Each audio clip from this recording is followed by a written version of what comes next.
Welcome to Madasaling Pinoy, your prayer partner. Ngayon po ay 11 ng Disyembre. Ang mabuting balita ng Panginoon ayon kay San Lucas. Noong si Herodes ang hari ng Judea, may isang saserdote na ang ngalay Zacarias sa pangkat ni Abias. At mula rin sa lipi ni Aaron ang kanyang asawang si Elizabeth.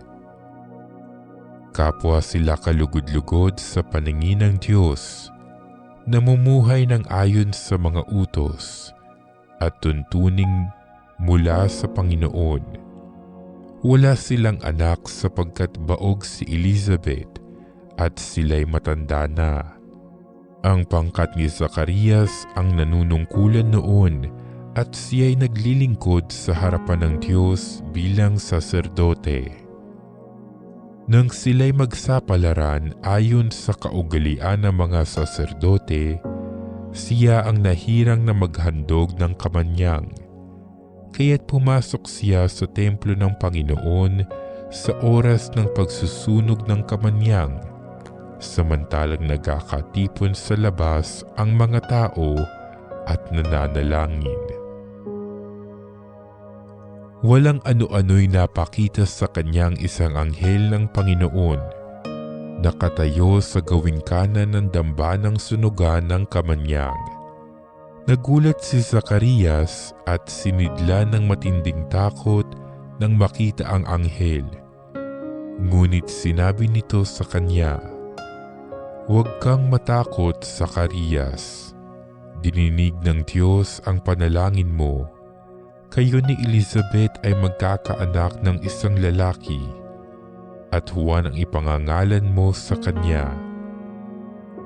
Ikaw ay matutuwa at magiging maligaya, at marami ang magagalak sa kanyang pagsilang, sapagkat siya'y magiging dakila sa paningin ng Panginoon. Hindi siya iinom ng alak o anumang inuming nakalalasing. Sa sinapupunan pa lamang ng kanyang ina, mapupuspos na siya ng Espiritu Santo. Marami sa mga anak ng Israel ang panunumbalikin niya sa kanilang Panginoong Diyos.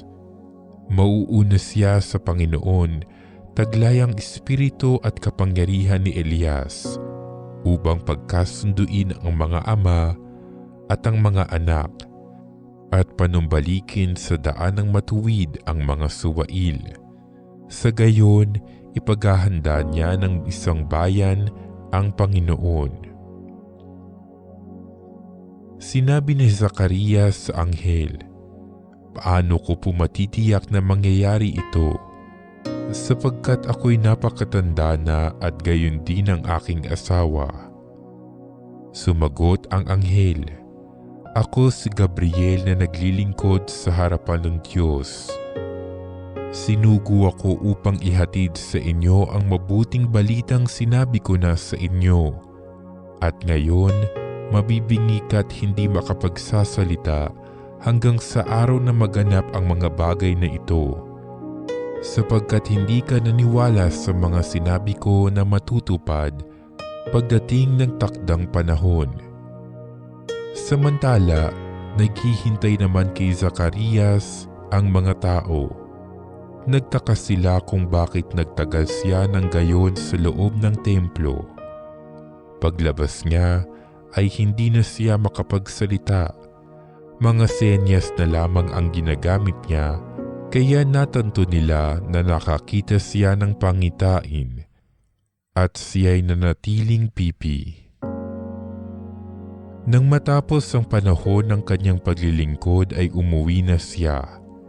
Hindi nga nagtagal at naglihi si Elizabeth at hindi ito umalis ng bahay sa loob ng 5 buwan. "Ngayoy nilingap ako ng Panginoon," wika ni Elizabeth. "Ginawa niya ito upang alisin ang aking kadustaan sa harapan ng mga tao." Ang mabuting balita ng Panginoon.